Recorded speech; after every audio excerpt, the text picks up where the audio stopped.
Welcome to Life, Lessons, and Laughter with your host, Glenn Ambrose.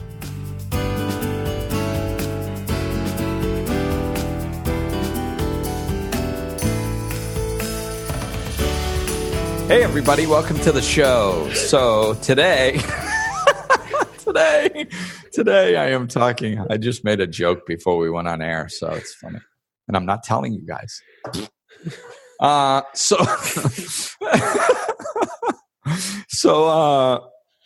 we are talking about, I got an email from a listener, which, of course I try to respond to all of them. I think I do. It was talking about, they had noticed that I didn't fat shame on my show, which I was like, cool.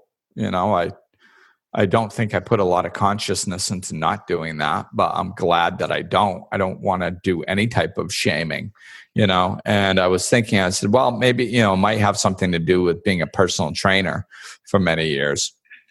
I think if you're a personal trainer, you go one of two ways. Either you lean into the fat shaming to build your business, or you start, really understanding that everybody's a person, because you meet so many different types of people and you start interacting with them that way, and you don't focus on the appearance. So I think, that I don't know, that may have had something to do with it, with me. And so I brought this up and, to Ben, and I'm like, hey, what do you think about this? And we talked because we met when I was a personal trainer for you. Yeah. Spoiler alert for those of you who are not patreon.com/Glenn Ambrose subscribers and don't get the video. I am a large boy. I am a large boy. Yeah. So even if he did, I mean, the podcast in this form probably wouldn't have lasted very long anyway, had he been doing it. But he never would have anyway. So I was like, yeah, let's talk about this. We can talk about this. Yeah. So I mean, the initial email was kind of about, hey, it's cool that you don't fat shame. I appreciate that and I like it. And then it started touching on how fat shaming was such an issue in this world. And I agree, it is. It's like I just watched that Brene Brown special on Netflix last week, and she was talking about shame and how big of a deal it is and everything. And she said that for men, the biggest thing that we experience shame over is weakness, perceived weakness, and women over body image. So it's not, and of course, body image is for men as well. It's just number one for women. So if anything's number one for either gender, it's a big freaking deal. And I think we've known that for a long time now, and it's perpetuated through the media and all that type of stuff. So, I mean, it's an obvious, huge problem in our society. Not judging people for who they are as people, but how they look in a lot of different ways. So it's obviously a huge issue, and I thought that this was kind of a good time to, express kind of how I am and how I work, because everybody's different, and we need people to stand up socially and say, hey, this isn't okay. We need people like that. But not everyone is like that. Not everyone. And it's funny because when I was younger, I was very much like that. I mean, my mom used to call me the world police. If there was a problem, I was going to be front and center on it. But the problem is like, if somebody attacked, I just attacked back 10 times harder. That was my defense mechanism, and that's so inbred in me. I should not be on the front lines of anything. Like I'm just not good in that type of situation. It's just, it's not my thing. So, and I've, I try to live consciously, and I'm aware of the social issues, and I've spent a lot of time really getting to know myself and what works for me, and understanding that what works for different people are different. We do need people to stand up for social change publicly and speak about it and all that type of stuff. But not, like I said, not everybody has to be that. Sometimes we can support those people in different ways. But not everybody has to be that. And I found out that I'm not that, at least not yet. Who knows? Maybe as time goes on, there will be something that moves me to head in that direction. But as of now, it's not that. I don't do social change. It's just not my thing. So far, it's not why I'm here. What I do is one-on-one work. I help people find happiness regardless of their circumstances. I'm not out trying to change all the circumstances. Because I think I truly believe we should have happiness now. Like I suffered for 20 years, if not more. And once I found happiness, it was like, okay, screw this. I'm living like this. Happiness is not a destination. It's a means of travel. So I want to walk through life happy. So, just to bring it back to this topic, like if what I want people to do is I want people to find happiness and contentment with them in themselves. And then if you want to go stand up for social change, go do social change. But don't wait for society to change before you're going to feel happy with your life, because sometimes it takes 5, 10, 50 years. Sometimes it takes 2,000 years. We don't know when the social change is going to take place. And if you're waiting, to me, it's disempowering. If you're going to take your happiness and be like, okay, I'm going to hand it over to something else and say, I'm going to be happy when this changes, that, now all of a sudden you just sentenced yourself to an unhappy life until something may or may not change in the future.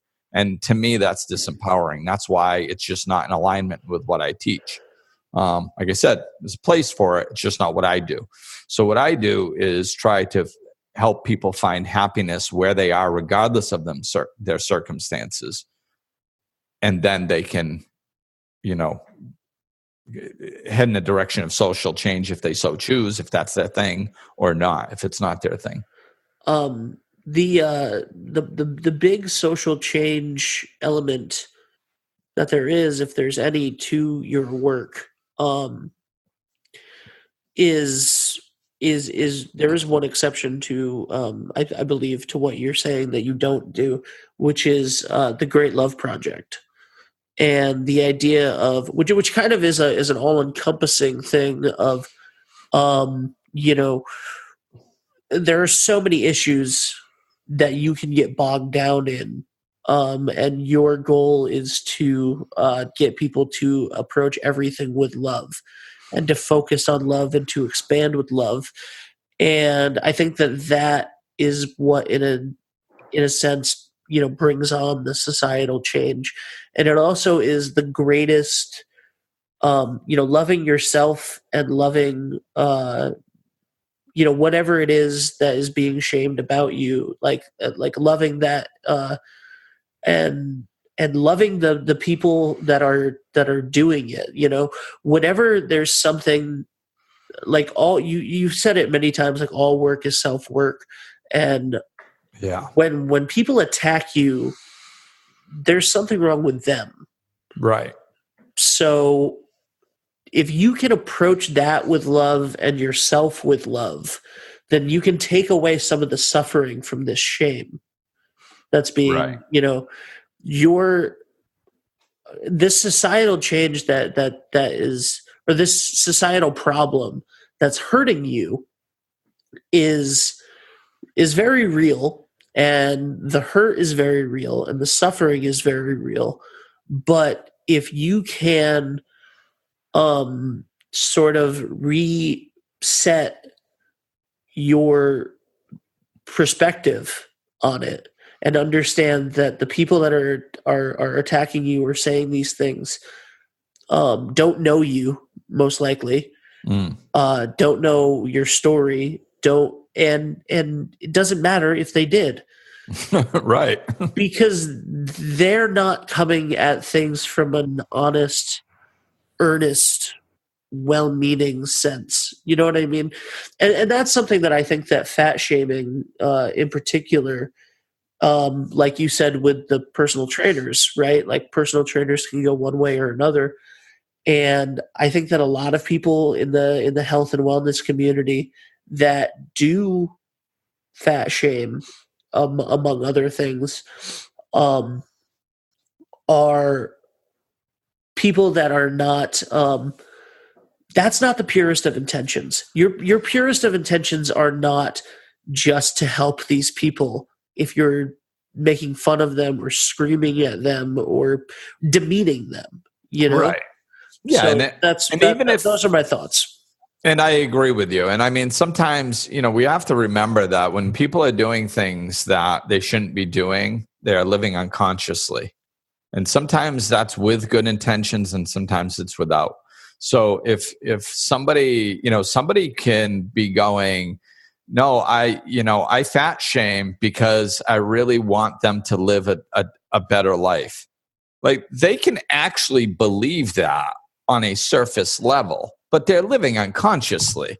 Like it doesn't make sense, but they can think that it makes sense, and they, and they can really believe that that's what they should be doing. And that's part of the reason, but they're unconscious. They're not seeing it from a truly conscious, loving perspective. So, if we're waiting for those people to change before we experience a level of peace, contentment, and happiness in our lives, we've got a long wait. And I mean, I know I started saying that, I don't get into social change. I do in some way. Like you said, the Great Love Project is a good example of that. I mean, I do believe I'm an agent of social change, but it's not in the typical way that, standing in a line and protesting and the loud way. That's not how I do it, because if I go in that direction, I get sucked into the energy of it. And I know that about myself, so I don't do it. But what I do is I try to anchor myself as much in love as I can. And the Great Love Project, it's easier for me because it is larger and it's a big concept and it's just love. And if somebody walks up to me and says, Glenn, spreading love is stupid, you're an idiot. Well, then, I mean, it's pretty kind of obvious that they're really not somebody I need to have a conversation with. Like that, I'm not going to argue with somebody about that, But if somebody says, well, you should fat shame because of this, I might take the bait and go, well, that's ridiculous because of this. Now, next thing you know, I'm knee deep into an argument with this person and I don't know how I got there, And I don't like finding myself in those situations. That's why I don't do the silly little arguments with people. I'd rather stick to the bigger concept. And I truly believe that, as each person finds happiness, it's be the change you wish to see in the world. If you really want to change the world on a societal level, be the change, be love, be happiness, be joy, be content, be in peace, be that, be the change that you wish to see in the world. And that's how I believe I'm an agent for social change. I'm trying to get each person to be peaceful and loving. And if each person is like that collectively, we're going to change the collective vibration of the entire world, and more people are going to start to awaken. And that's how I think I'm an agent for social change, but it starts one person at a time. So let's bring it back to that one person, Okay, Ben. Yeah, let's bring it back. Let's bring it back to one, a singular individual feeling. Some people are, there are a lot of people when we're talking about societal issues like this, not just fat shaming, but there are a lot of people who are actually specifically targeted for hate. And that is a terrible, terrible, terrible thing. Mm. And action does need to be taken about that. And as you said at the beginning of the show, people who are taking action and people who want to take action and believe that they are someone to do that and who are going to rise up to take action of that, that is all fantastic, fantastic stuff. And if you're one of those people, that's amazing. Absolutely. If you are just one of the people who are persecuted for whatever this thing is, if you're one of these people who feel like a target or are a target of one of these things, and you're not someone who wants to or feels like the type of person to stand up and make the big fight, you kind of have to find the way to anchor yourself in love, like you said, and make your life about other things as well. Yeah. You know what I mean? Yeah. Find the happiness and find the confidence. There is somebody that is overweight. There's multiple people, but there are multiple people that are overweight that if somebody attempts to fat shame them, it doesn't work. Those people exist. And it doesn't mean that fat shaming is right now. It just means that there are people who it doesn't take root. It doesn't hurt them when somebody attempts to fat shame them. And the difference between that and somebody who does get hurt is their perspectives. I'd like to be very clear. I'm not one of those people. I will cry. Yeah. I will. No, you won't. But no, you won't. Okay. Maybe not. Maybe you will. I don't freaking know. I don't know. But no, there is, and it's just feeling hurt by something doesn't make the problem go away. So if you the more confident you are and the more self-work you do and the more you can stand in your own strength and your own happiness and the more you can love yourself, the more somebody can say to you something negative. And if you know it's not true about you, the easier you can bat it away. But the lower the self-confidence, the more it's going to hit you hard. Again, this doesn't have anything to do with whether it's right or wrong. It's wrong. But the more you work on your self-confidence, the less it's going to affect you. A little story that I think applies here. Yesterday, I saw a friend at their place of employment, and their coworker, who is a joy. Just the coworkers, just always pleasant, just a wonderful person. Later, I had heard that not anything specifically, but that person had like a horrific day way before, and like day or weekend or whatever, like before I had seen them, and they were still completely joyful, right? Mm. And it made me think about how we have these interactions with people that aren't our close family or our close friends. And we have these interactions with people and we may pass judgment on them as, like a person at a store that you go into, you go into Walmart and the cashier is rude to you. And, a lot of people, I think, say, oh, it's we don't think about like whatever they're going through, the rude waiter, like what is their day like that they were a little frazzled and that we're upset with them. But I think that it was great to see the other side of that too, which is you can go in and see somebody who is extremely pleasant and joyful, who is really struggling with something, And it's just Right. both sides of the coins of if you're not that person and you don't have extremely intimate knowledge of that person, which is probably, I mean, I would assume you probably have intimate knowledge of like 5 to 6 maybe people on earth other than yourself.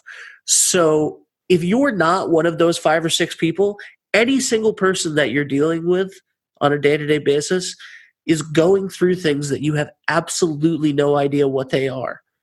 Right. And whether or not they choose to meet you with love or anxiety and stress and all of that coming through is whatever they choose and whatever their, whatever is happening with them. Just like you can be having a bad day and you can take it out on somebody, or you can be having a bad day. You can feel hurt and take it out on other people, or you can feel hurt and you can still meet people with love. Right. So I just kind of thought about that because we always think about people that are having a bad day. Oh, what's wrong with them? We don't know what's wrong with them. But sometimes people that are that seem like they're very nice are also having a bad day. Sometimes. Yeah. And it's true. We don't know, and I guess this is kind of taking it even one step further, which, you got to really make sure you're not leaning into any type of victim mentality at all to be able to comprehend this. But it's, taking it and understanding that nobody does negative stuff to other people and feels good about it. Like, it's not a joyful act to shame somebody else. It's not like if you're shaming somebody else about anything or doing something hurtful towards somebody else, there is something wrong with that person that's making them think that this is the right way to act in that particular situation. There is some sort of ignorance going on in their mind that makes them think that this is necessary and proper for them to do. And that could go all the way back to childhood, their upbringing. We don't know, we don't know. So instead of, trying to change people that we don't know their story, we don't know what they're doing, it's like if we focus on love and what's in our control, we're going to be a heck of a lot happier. And social change will come actually quicker the less we fight. I'm not saying don't stand up against, but if you have a shamer that's filled with anger, and then you have somebody that they're shaming that's filled with anger, and they go, I'm shaming you. And they go, you shouldn't shame me. You're bad. And they go, no, you're bad because you're overweight. And they go, well, you shouldn't say that I'm overweight and I'm bad because you don't know. That's just a ball of anger getting bigger and bigger and bigger and bigger and bigger.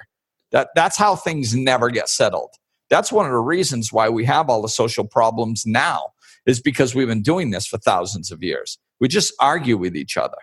So, social change is, and I've said this a lot in the past, social change has taken place, when you look at Martin Luther King Jr., when you look at Nelson Mandela, when you look at Gandhi, large social change has always taken place when you embrace your enemy instead of fighting them. And you didn't fight back.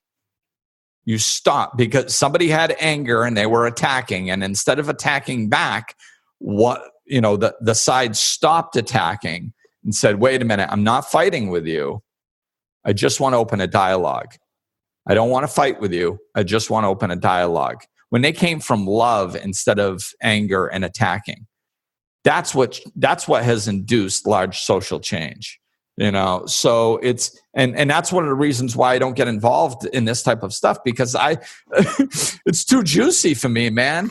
I'll get sucked right into it and I'll be like, so I just lean back and really stay focused on the love, because I think that that's where I'm most effective. And that's where I think a lot of people are most effective. And even if you are going to go stand on the front lines, if you stand on the front lines in an energy of love instead of attack, you're going to make more ground, because everything's energy. So if you've got a ball of anger and you bring in another ball of anger, just because, you have righteous anger and they have bad anger, so it's different. No, it's just anger. It's anger. It doesn't matter if you're right and they're wrong. It's simply two balls of anger coming together to make a bigger ball of anger. So nothing gets solved that way. But if you bring in love and stand and go, I just want to open a dialogue. Now all of a sudden you start connecting with people on the other side. That's what starts shifting people's opinions, not attacking. I remember trying to teach my son this when he was younger. And I was like, has anybody from another team ever come up to you after a soccer game and said, your team sucks and you guys are all horrible? And then you were like, oh yeah, thanks for explaining that to me. You're right. Like, no, you're never going to look at the other side and go after they attack you and go, oh, thank you for helping me see the truth. I really appreciate that. You just attack and defend. So stand in love. That's what really induces large social change on a large scale. And standing in your own self-love and confidence and understanding that you can be happy. It's possible if you do the work to be happy on your own, regardless of your circumstances. And then once you find happiness, then you can decide whether you want to go stand on the front lines of a particular issue or not. But if you do, you're going to be standing in a space of love while you're on that front lines. And that's what's really going to induce a social change. So either way, you start with yourself, be the change you wish to see in the world. Once you change you and you're experiencing peace, love, and happiness that you want, then you can spread it to others. But we can't bring peace, love, and acceptance to others if we don't even have it for ourselves. Wow. I wish I had a mic to drop. Oh, yeah. Don't drop that. You already had problems with it. Yeah. So this usually doesn't happen, but we have like 3 minutes left. And I just thought, I wonder if this is going to be a controversial episode. I don't think so. Okay. I don't think so. But it could be. We'll find out. We'll find out. And if it is, it's just, it's stuff like this gets controversial depending on how much people are locked into that victim mentality, So that's probably going to be the most controversial thing I said in the whole podcast, in my opinion. It's because that's, because if somebody is locked into the victim mentality and then you tell them they're locked into the victim mentality, that really pisses them off. So we'll see. All right. Well, if you liked this video, if you liked the not video, it's a podcast. But if you liked the podcast and you want to see video podcast, if you want to see video versions of the podcast, we film every single one of them and we put them up exclusively for the patrons on Patreon. It's the best way to support Glenn and the show. Check out patreon.com/Glenn Ambrose. Tons of exclusive stuff on there. What else? Life coaching and everything. Go to glennambrose.com. Blogs, vlogs, tons of weekly content. Follow him on Instagram and there's so much free content out there. It's insane. Just for me alone, let alone everybody else. But there's tons of free content on glennambrose.com. And right now, I don't know if it's going to stay like this, but it's $10 a month on patreon.com for early releases on everything, behind the scenes stuff, live Q&As, other Q&As, video versions of it. I mean, for $10 a month, it's nuts. The early releases, by the way, are even earlier now. Oh yeah, that's right. Yeah. Everything gets released on Wednesday mornings now. So I mean, for $10 a month, you can't lose getting all that content. But if you don't have $10 a month, there's plenty for free on the website. So check that out. And of course, pay attention to the retreat, July 2019, Panama. Be there or be square.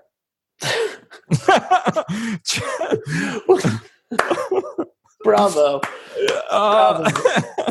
What So- a great. Yeah. Check out all the information's on glenambrose.com, and we're going to have a great time. We're going to, grow spiritually. We're going to learn a bunch of stuff, but we're also going to have time for relaxation, yoga, meditation, beach, hammocks, and palm trees. I might move my schedule around and find a way to go because it is the middle of May and it is freezing right now in Rhode Island. Like I have a lot of friends, of course, in Rhode Island, but also in Massachusetts where I grew up, and they were like saying it was supposed to snow. Yeah, like, like near like Boston. yesterday or today or something. It was man. oh my God, thank God I moved to Florida. I can't wait till July. Let's bring on Panama. Yeah. All right. Well, thanks for listening. Check it out. Hope to see you at the retreat, and I'll talk at you soon. This summer, join Glenn for the first ever Life Lessons and Laughter Rejuvenation Retreat, July 14th to 20th in tropical Santa Catalina, Panama. For more info on the retreat and life coaching services, visit glenambrose.com.